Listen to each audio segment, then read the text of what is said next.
Hello, good morning students. આપણો subject system analysis and design એટલે કે સેટ એનું યુનિટ 2 આજે આપણે જોવાનું છે. યુનિટ 2 માં ક્વેશ્ચન છે એક્સપ્લેન એસડીએલસી ઇન ડિટેલ. હવે આમ જોઈએ તો આખું યુનિટ આ ટોપિક નું છે, એસડીએલસી નું ટોપિક છે આખા યુનિટમાં. અને ખાસ કહું છું આ ક્વેશ્ચન આમ જો તો એક જ ક્વેશ્ચન છે આખા યુનિટમાં, પણ એને અલગ અલગ પાર્ટમાં આપણે જોશું. આખો ક્વેશ્ચન એક સાથે થશે નહીં. એસડીએલસી નું ફૂલ ફોર્મ થાય system development life cycle. System development life cycle. અત્યાર સુધી તમે પહેલા યુનિટમાં શું કર્યું? એનાલિસિસ કરતા શીખ્યા. હવે એને તમારે શું કરવાનું છે? આખી સિસ્ટમને તમારે ડેવલપ કરવાની છે. ડેવલપની જે આખી સાયકલ શું છે કે ભાઈ એનાલિસિસ કરો, ડિઝાઇન કરો, ઇમ્પ્લિમેન્ટ કરો, એનાલિસિસ કરો, ડિઝાઇન કરો, ઇમ્પ્લિમેન્ટ કરો. તો આની જે સાયકલ છે આ સાયકલ વિશે આપણે જોવાનું છે આ યુનિટની અંદર. તો આપણો ક્વેશ્ચન આપણે સ્ટાર્ટ કરીએ.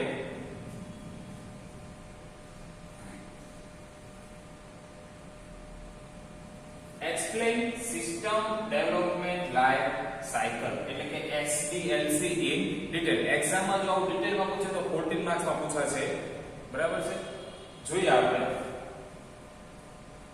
ફેઝ ઓફ એસડીએલસી એટલે કે એના કેટલા સ્ટેપ છે. એસડીએલસી એટલે કે સિસ્ટમ ડેવલપમેન્ટ લાઈફ સાયકલ. ખાસ યાદ રાખજો, એમસીક્યુ પૂછાય છે અથવા તો સિંગલ એક માર્કના જે ક્વેશ્ચન પૂછાય છે એની અંદર એસડીએલસી નું ફૂલ ફોર્મ પૂછી શકે. System development life cycle. તો એના ટોટલ આપણે ફેઝ પહેલા જોઈએ. પહેલું છે પ્રિલિમિનરી ઇન્વેસ્ટિગેશન. કોઈ પણ જગ્યાએ આપણે નવું કંઈક સ્ટાર્ટ કરવું હોય તો સીધું સ્ટાર્ટ નથી કરતા. એનું આપણે શું પહેલા માહિતી લઈએ છીએ. સૌથી પહેલી માહિતી એટલે કે પ્રિલિમિનરી ઇન્વેસ્ટિગેશન એટલે કે પ્રાથમિક તપાસ. પ્રિલિમિનરી ઇન્વેસ્ટિગેશન એટલે કે સૌથી પહેલા આપણે શું કરવાનું? પ્રાથમિક તપાસ. સેકન્ડ છે ફેસિબિલિટી સ્ટડી. આપણે જે તપાસ કરી, તપાસ કરવાના અંતે તમને જે કે પણ સત્ય હકીકતો મળી હોય તો એનો તમારે અભ્યાસ કરવો પડે. તો એનો અભ્યાસ એટલે કે ફેસિબિલિટી સ્ટડી. બધી જે માહિતી મળી એનો આપણે અભ્યાસ કર્યો. ત્રીજો પોઈન્ટ સિસ્ટમ એનાલિસિસ. જે માહિતી મળી છે એનો અભ્યાસ કર્યો. હવે એ અભ્યાસ ઉપરથી તમને એમ લાગે કે ભાઈ આ માહિતી કામની છે તો એને રાખો, વધારેની માહિતીને કાઢી નાખો અને જે કામની માહિતી છે એના ઉપર તમે એનાલિસિસ કરો. હવે આની અંદરથી મારું કામ જે કંઈ કરવાનું છે એને હું કેવી રીતે બહાર કાઢી શકું. આગળનો પોઈન્ટ સિસ્ટમ ડિઝાઇન. એનાલિસિસ થઈ ગયું, કમ્પ્લીટ થઈ ગયું. તમારી પાસે બધી માહિતી આવી ગઈ છે, જેટલી તમારા સિસ્ટમ માટે જોઈ છે એટલી માહિતી. એ બધી માહિતીને અનુરૂપ તમે તમારા સિસ્ટમને શું ક્રિએટ કરો? હવે ડિઝાઇન ક્રિએટ કરો. આ પોઈન્ટ છે મહત્વનો પોઈન્ટ છે સિસ્ટમ ડિઝાઇન. શું કારણ? જો તમારું ડિઝાઇનિંગ સારું હશે તો જ સામેવાળાને તમારી સિસ્ટમ કે તમારું સોફ્ટવેર ગમશે, નહીતર તેને ગમશે નહીં. એટલે ડિઝાઇનિંગ પોઈન્ટ છે એ મહત્વનો પોઈન્ટ છે. આગળ જોઈએ ડેવલપમેન્ટ ઓફ સોફ્ટવેર. મેઇન વસ્તુ ડિઝાઇન થઈ ગયું. હવે કોડિંગ કરતા જ ન આવડે તો ડિઝાઇન થઈ ગયું છે. હવે આપણે સોફ્ટવેરને ધીમે ધીમે શું કરવાનું છે? ડેવલપ કરવાનું છે. તો કે ડેવલપમેન્ટ ઓફ સોફ્ટવેર. આગળ સોફ્ટવેર ડેવલપ થઈ જાય. ડેવલપ થયા પછી સીધો તમે ન દેતા કે લાવો 15,000 રૂપિયા લાવો ના સોફ્ટવેર તમારો પકડો, એમ ન હોય. જે સોફ્ટવેર ડેવલપ થયા પછી અલગ અલગ ઓપરેટિંગ સિસ્ટમની અંદર એને ટેસ્ટ કરવો પડે. અમુક ઓએસમાં પાછો તમારો સોફ્ટવેર ચાલે ન ચાલે એ પણ તમારે ચેક કરવું પડે. તો છઠ્ઠો પોઈન્ટ કયો છે આપણો? System testing. સાતમો પોઈન્ટ ઇમ્પ્લિમેન્ટેશન. ટેસ્ટ થઈ ગયો, બધું ઓકે છે, હવે એને તમે શું મૂકો? અમલમાં મૂકો. બરાબર છે? આ 7 પોઈન્ટ છે આપણા. 7 પોઈન્ટ ખાસ યાદ રાખવા પડશે, કમ્પલસરી. અને આ ક્વેશ્ચન તો ઊંઘમાંથી ઉઠાડીને પૂછે તો પણ આવડવો પડે. 7 પોઈન્ટ યાદ રહેશે તો એની અંદર શું આવે છે એ બધું તમને સરળતાથી યાદ રહેશે. ફરીવાર તમને 7 પોઈન્ટ યાદ રખાવું.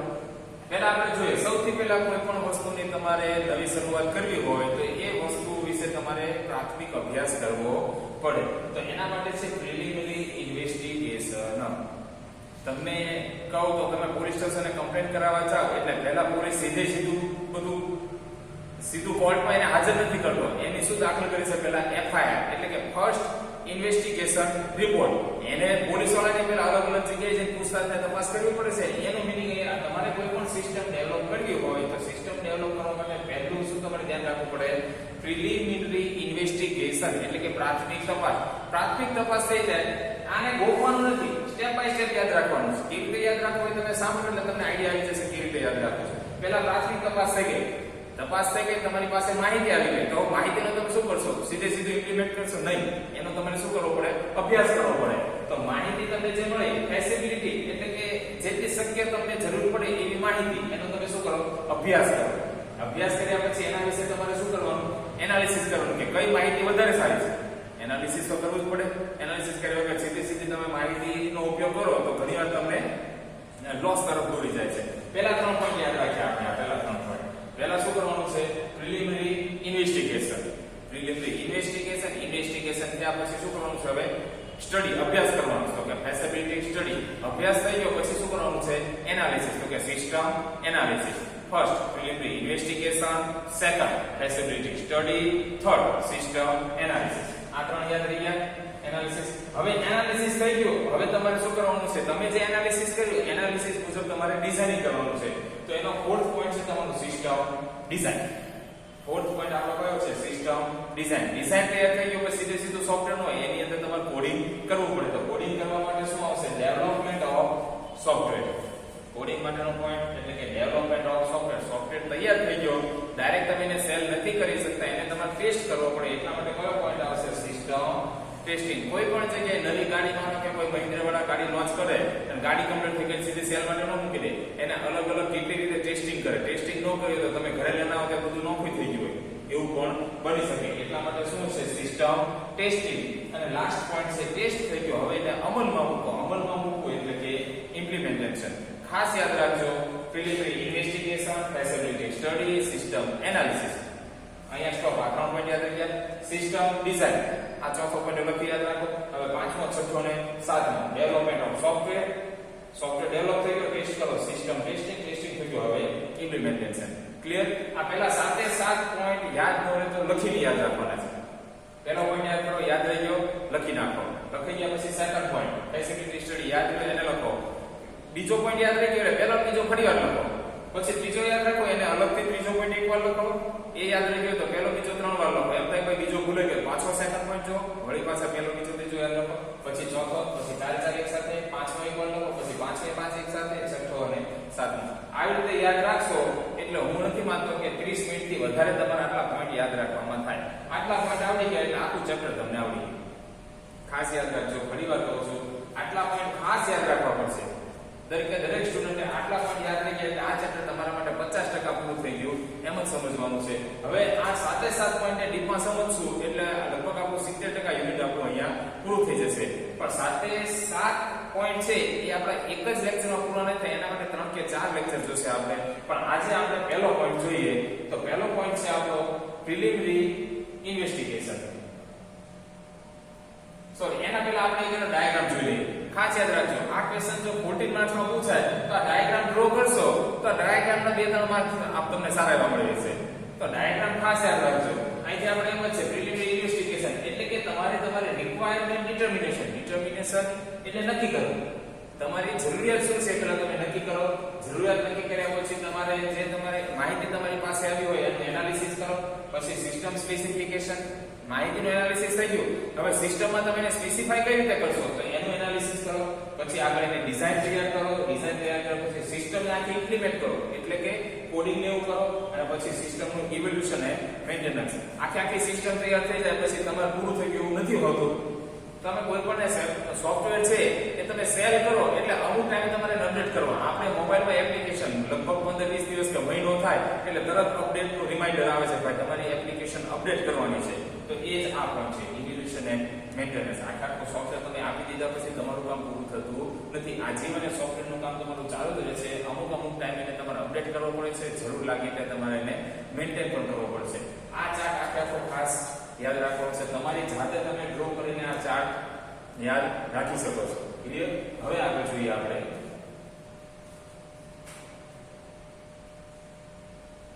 પ્રિલિમિનરી ઇન્વેસ્ટિગેશન એટલે કે પ્રાથમિક તપાસ જોઈએ one of the most difficult tasks of the system analyst is identifying the real problem of the existing system.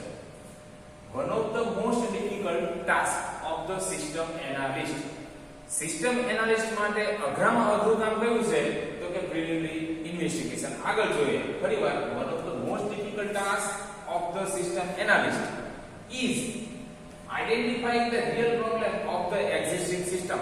હાલમાં તમે જે સિસ્ટમ ઉપર કામ કરી રહ્યા છો હાલમાં તમારી જે સિસ્ટમ ઉપર તમારું કામ ચાલુ છે એની અંદર તમને શું પ્રોબ્લેમ આવે છે અને એ problem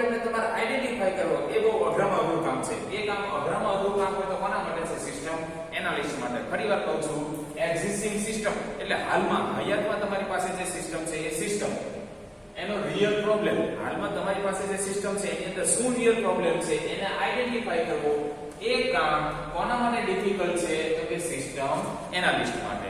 clear? One of the most difficult task of the system analyst is identifying the real problem of the existing system. આગળ, without clear understanding of the problem in the system, without clear understanding એટલે કે system ની અંદર problem શું છે એનું પૂરેપૂરી તમને સમજ ન હોય તો શું થાય? without clear understanding of the problem in the system, system ની અંદર રિયલ માં શું પ્રોબ્લેમ છે એની તમને અન્ડરસ્ટેન્ડ એટલે કે તમને સમજણ નથી તો any further work done will lead to wastage of effort at a later stage. એટલે કે તમને શું પ્રોબ્લેમ છે એ તમને હજી સમજ ન હોય, ખ્યાલ ન હોય તો તમે પ્રોબ્લેમની સાથે સાથે જે તમારી પ્રોબ્લેમ વાળી સિસ્ટમ છે એમાં તમે જો કામ તમારું કન્ટિન્યુ કરો છો એટલે કે એની ફર્ધર વર્ક એટલે આગળ તમે જો એ કામ કન્ટિન્યુ કરો છો તો શું થાય? done will lead to wastage. Lead એટલે દોરી જવું, લીડ નું ગુજરાતી અહીંયા શું થશે? દોરી જવું.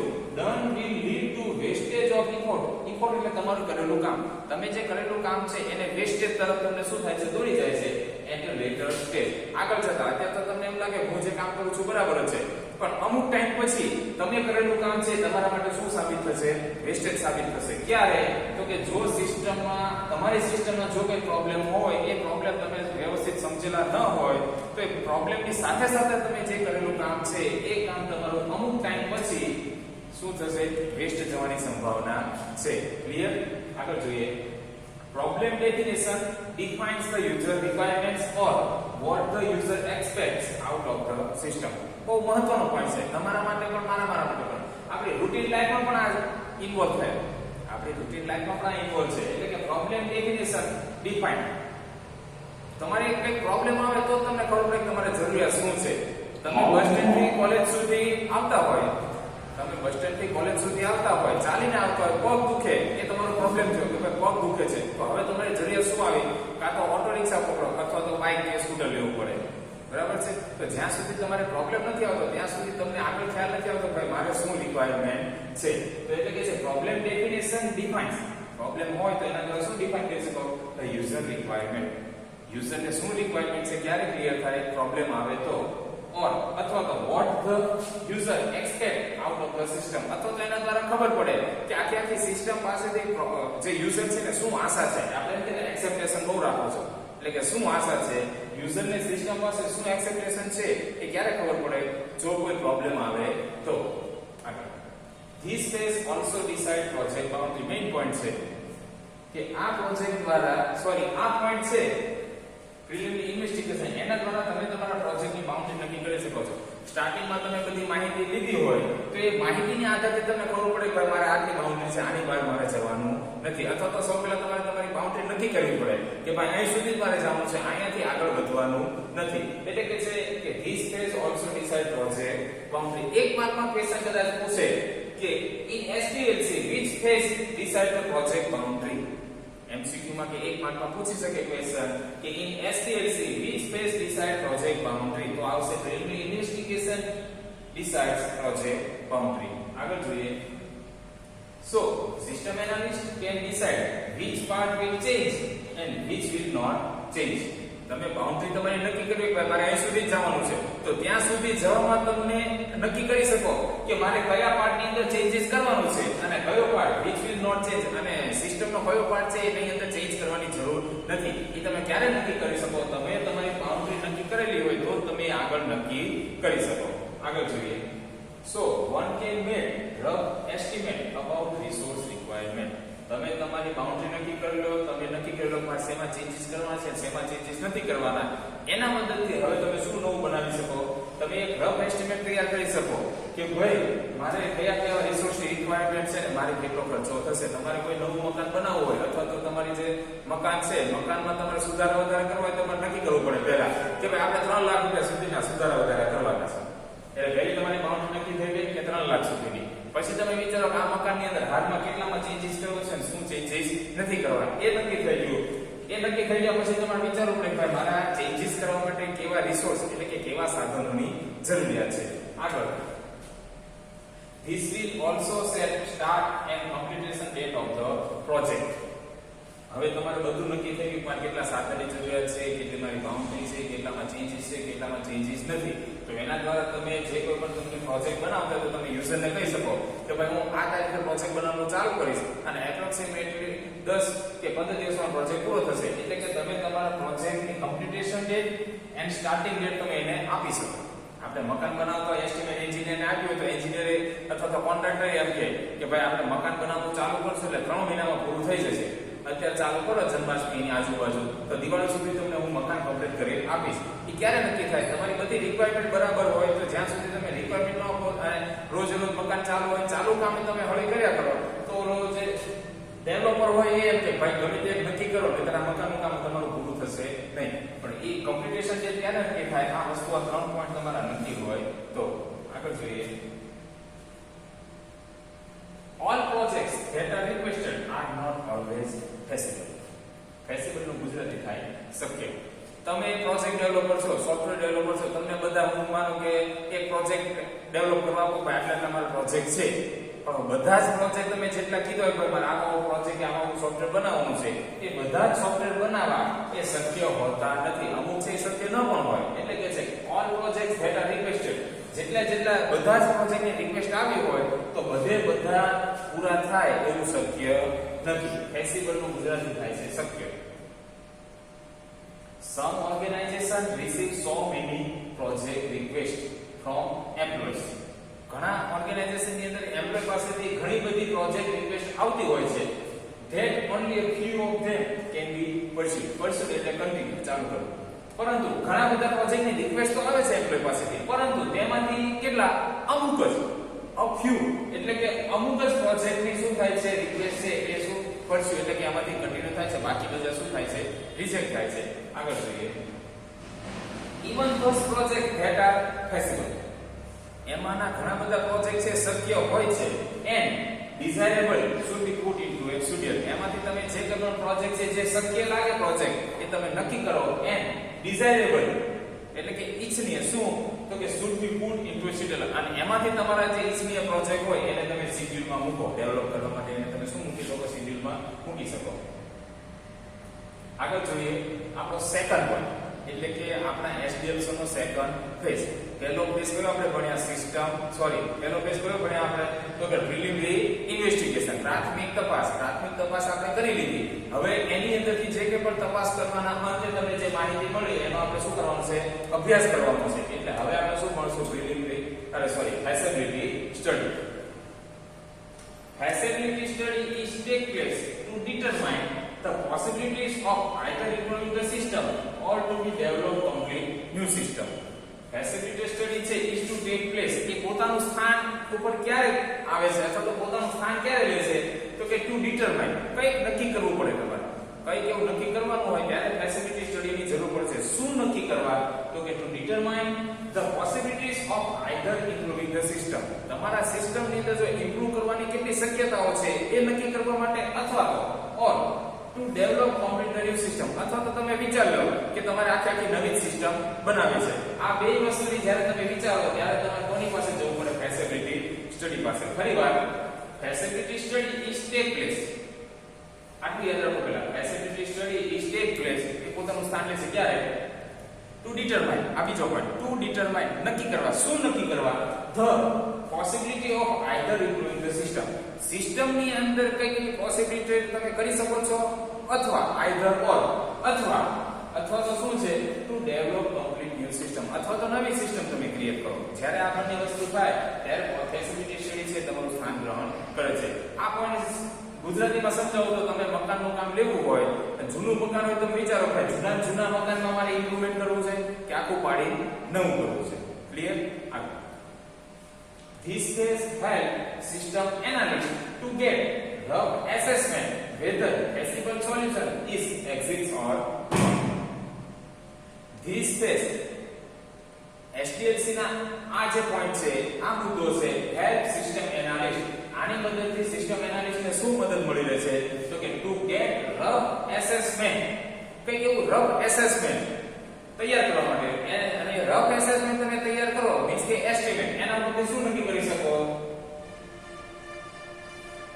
તો કે whether feasible solution is exists or not.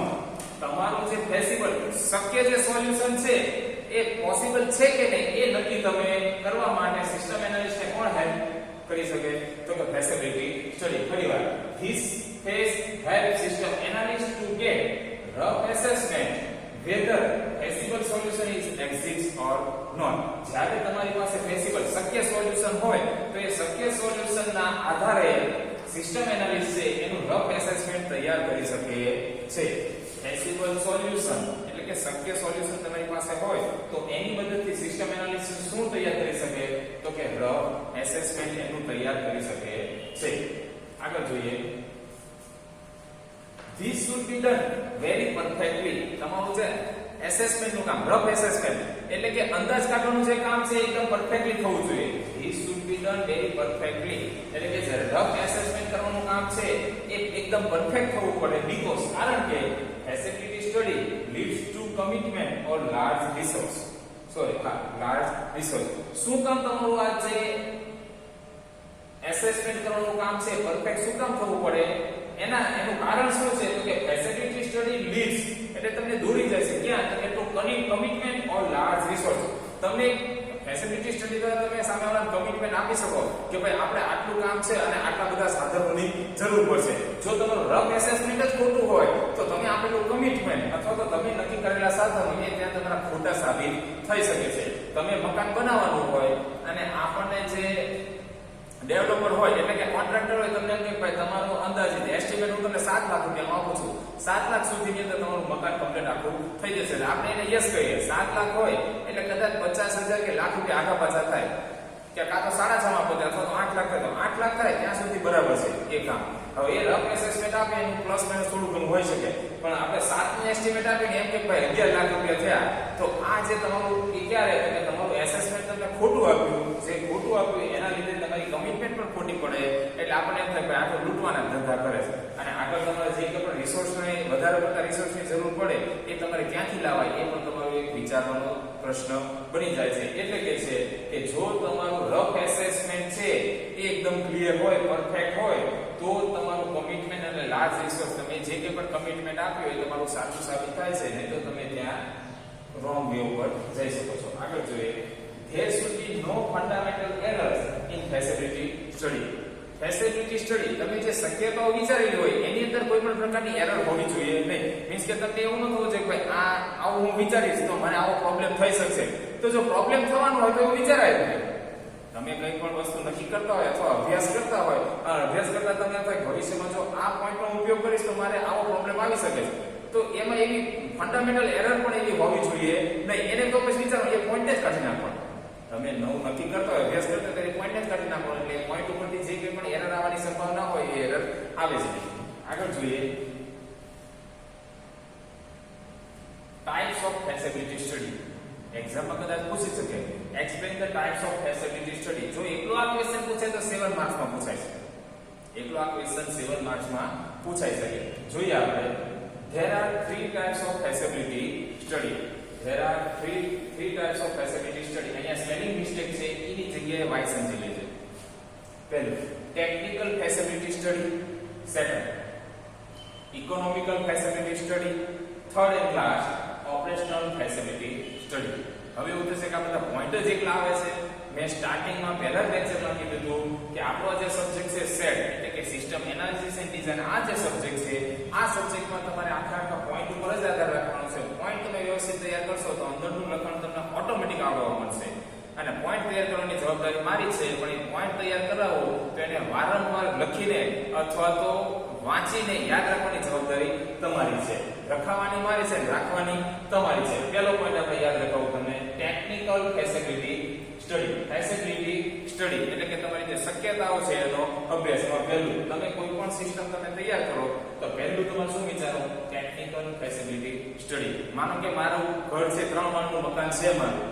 હવે આગળ મારે ચોથો 5મો માળ લેવો છે ઉપર તો એ લેવા માટે બધી શક્યતાઓ વિચારી લીધી પણ ચોથા અને 5મા માળે જો એક જણ મજૂરો ચાલીને ઈંટ અને રેતી ચડાવે તો 3 મહિના સુધી ખાલી ઈંટની રેતી જ ઉપર ચડાવવાનું થાય તો એના માટે માટે થઈને મારે ટેકનિકલ વિચારવું પડે કે આના માટે મારે કઈ ટેકનોલોજીનો ઉપયોગ કરીશ કે જેથી સરળતાથી મારું આગળ કામ પૂરું થાય. તો સૌથી પહેલા કોઈ પણ વસ્તુ તમે કામ વિચારો તો એમાં તમારે ટેકનોલોજીનો કેવો ઉપયોગ કરી શકો છો ને એ તમારે વિચારવું પડે. એટલા માટે પહેલી શક્યતા આપણી કઈ છે? Technical facility study. First technical facility study. હવે તમે ટેકનોલોજી વિશે વિચાર્યું તો સેકન્ડ તમારું શું આવે? Economical facility study. ઇકોનોમિકલ એટલે કે પૈસાની વાત. ટેકનિકલ તમે સારામાં સારી ટેકનોલોજી વિચારો પણ તમારી ઇકોનોમિકલ કન્ડિશન વ્યવસ્થિત ન હોય તો એ પણ થાય ને. એટલે કે તમે જેવું વિચારો છો સામે એટલો ખર્ચો કરી શકવાનો પણ તમારે વિચાર રાખવો પડે. આ એના જેવું છે. એક કહેવત છે ને કે જેટલી ચાદર હોય એટલા જ પગ લાંબા થાય. પછી વધારે પગ લાંબા કરો તો મચ્છર કરડે અને કાકો નીકળી જાય પાછળથી. એવું થાય. એટલા માટે આપણે પહેલા બે વિચારવાનું. ટેકનિકલ વિચારો તો ટેકનિકલ ની સાથે સાથે ઇકોનોમિકલ વિચારો પડે. તમે તમારી પાસે 10 લાખ રૂપિયા હોય પડ્યા છે પણ 10 લાખ રૂપિયા વધારાના છે અને તમે ઓડી ગાડીની વિચાર કરો ને તો તમે વિચારતા જ રહો.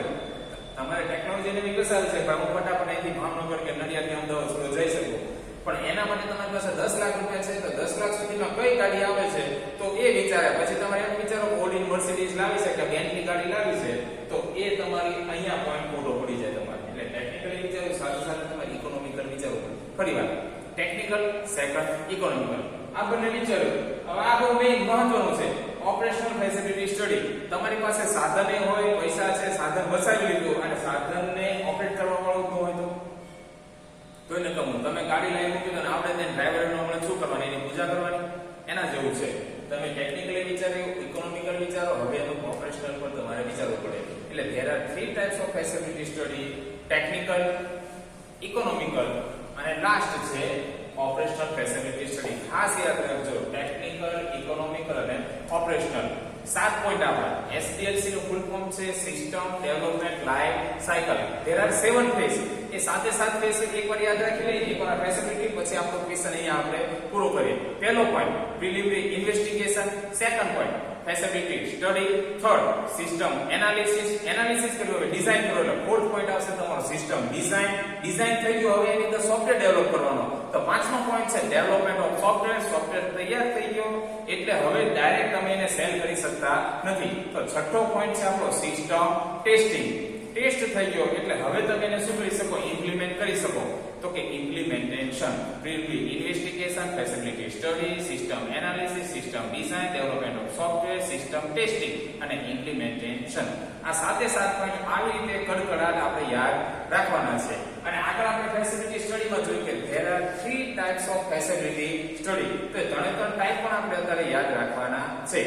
Technical, economical, operational. હવે આગળનો જે પાર્ટ છે આની અંદર આપણે ડીપમાં જોવાનું છે. એ પણ આપણે આવતા લેક્ચરમાં જોશું. બરાબર છે? થેન્ક યુ મિત્રો. Stay home, stay safe.